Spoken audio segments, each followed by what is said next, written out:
Açılıp, gülük salıp sevimge, can gülüm güyer gidip, miyim biledik, günüzden doldun, ormuk çıkıp dönülsün, imdige çok kılıp, sınma diyeyim bilemin.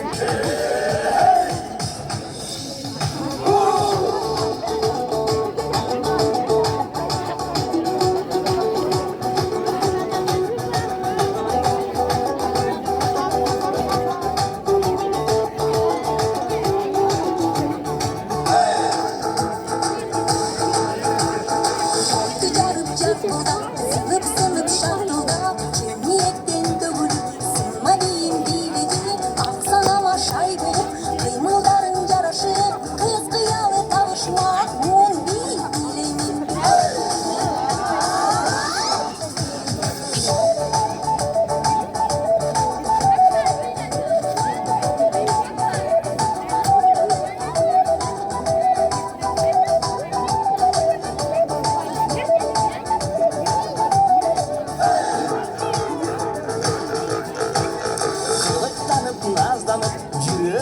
Çok salıp, bir türlü sırgatıp, moğun değil biledi, gökse gönül gözde gön, aldırmış tay atılıp, kendiliğinden dövülüp, çok üreyim bilemin.